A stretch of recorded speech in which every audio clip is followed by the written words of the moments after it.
Você consegue ficar em silêncio sem sentir angústia? Você consegue descansar sem culpa? Você consegue sentar sozinho, sem pegar o celular imediatamente? Consegue viver o presente sem imaginar tragédias futuras?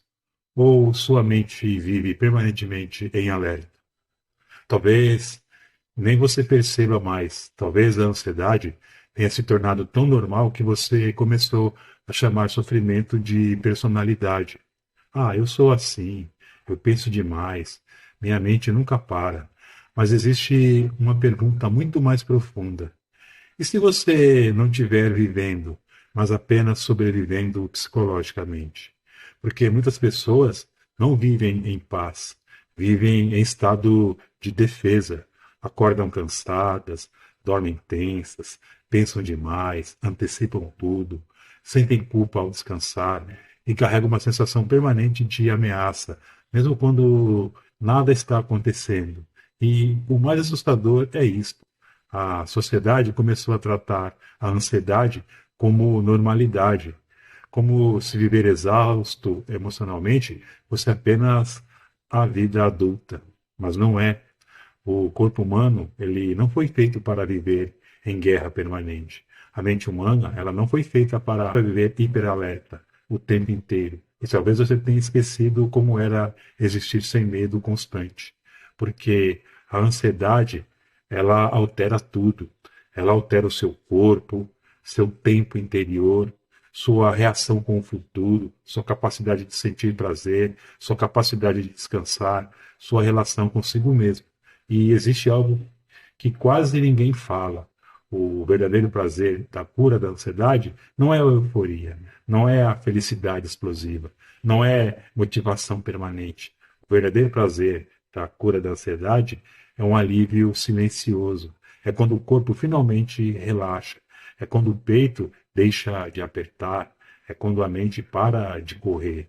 E quando você percebe que consegue respirar dentro da própria vida novamente. E talvez só quem sofreu ansiedade profundamente entenda o valor disso, porque o ansioso não descansa verdadeiramente. Mesmo parado, continua correndo por dentro. O corpo fica em vigilância constante. A mente tenta prever perigos o tempo inteiro. O cérebro passa a funcionar como uma central de emergência. E depois de muito tempo assim, a pessoa esquece como era viver sem medo.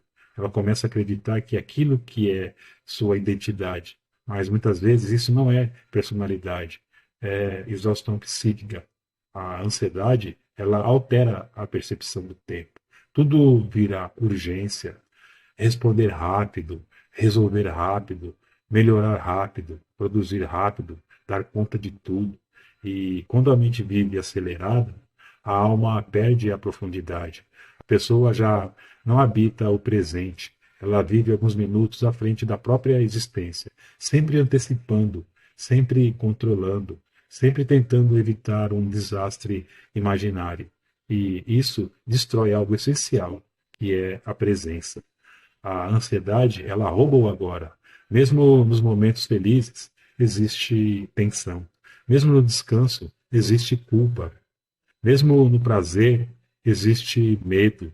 O indivíduo não consegue se integrar completamente à experiência. Parte dele está sempre tentando sobreviver a alguma ameaça futura. Por isso, a cura da ansiedade não significa apenas diminuir sintomas. Significa recuperar a capacidade de viver sem estado permanente de ameaça.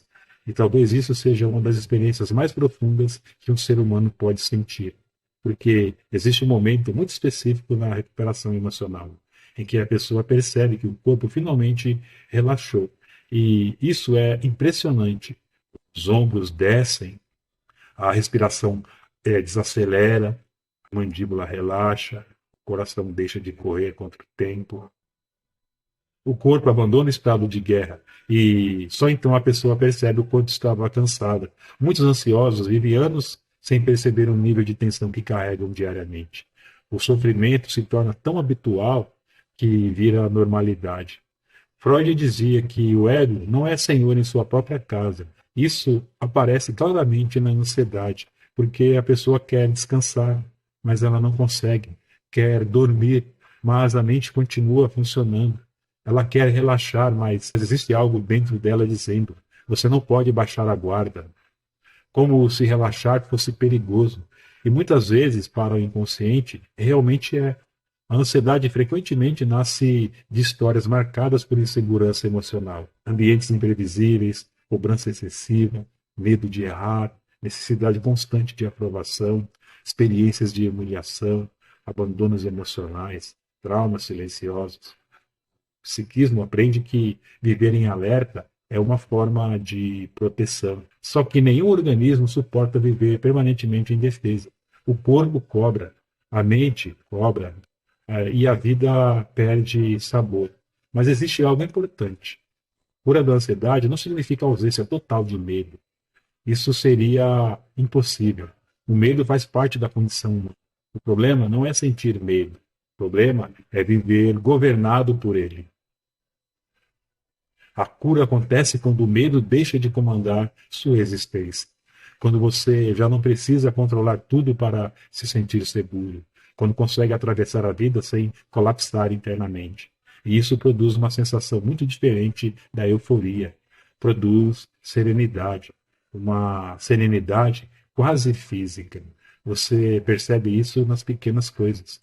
No café tomado sem pressa, capacidade de ouvir alguém verdadeiramente, no silêncio que já não assusta, na noite que finalmente pode ser descansada. Então a ansiedade, ela destrói a relação saudável com o tempo.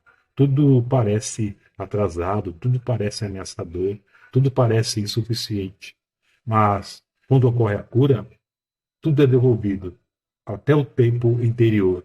E isso talvez seja uma das formas mais profundas de liberdade, porque a pessoa deixa de viver perseguida pelo futuro. Ela retorna ao presente, ela volta a existir no agora. E presença talvez seja uma das coisas mais raras da sociedade contemporânea. Vivemos uma cultura da aceleração, uma sociedade baseada em desempenho, comparação e hiperprodutividade. Byung-Chul Han dizia que vivemos numa sociedade do cansaço, sociedade que transforma seres humanos em máquinas emocionais de desempenho. Nunca basta, nunca é suficiente, nunca pode parar. E assim a ansiedade deixa de ser apenas individual e ela se torna algo cultural. Vivemos uma cultura que transformou o descanso em culpa, silêncio em improdutividade e presença em perda de tempo. Por isso, tantas pessoas já não sabem simplesmente existir, precisam estar distraídas constantemente, conectadas constantemente, ocupadas constantemente, porque quando o silêncio aparece, o sofrimento emerge. Mas a cura da ansiedade passa justamente pela reconciliação consigo mesmo, pela capacidade de habitar a própria interioridade sem desespero. E isso é profundo, porque muitos indivíduos passam anos fugindo de si mesmos, tentando preencher vazios com o excesso de estímulos, redes sociais, consumo, trabalho, relacionamentos, distrações. Mas nenhuma distração cura uma mente em sofrimento. Só o encontro verdadeiro consigo pode iniciar essa transformação. E esse processo não é linear. Existem recaídas, dias difíceis, momentos de medo, mas algo muda profundamente. A pessoa já não se sente escrava da própria mente. Ela percebe que consegue respirar dentro da vida e talvez o maior prazer da cura da ansiedade seja exatamente esse, a possibilidade de descansar dentro de si, sem fuga, sem hiperalerta, sem guerra interior, apenas existir com presença, com serenidade, com inteireza. E quando isso acontece, o mundo muda. Não porque os problemas desaparecem, mas porque você já não vive permanentemente ameaçado pela própria mente. O futuro deixa de ser um inimigo, o silêncio deixa de assustar, o corpo deixa de carregar guerra. E então surge algo raro na vida contemporânea: paz. Uma paz discreta, silenciosa, profunda. Uma paz que não precisa impressionar ninguém, porque ela finalmente permite que você viva de verdade. E se algo te tocou nesse vídeo, se inscreva no canal, acompanhe as nossas reflexões. Um abraço e até o nosso próximo vídeo.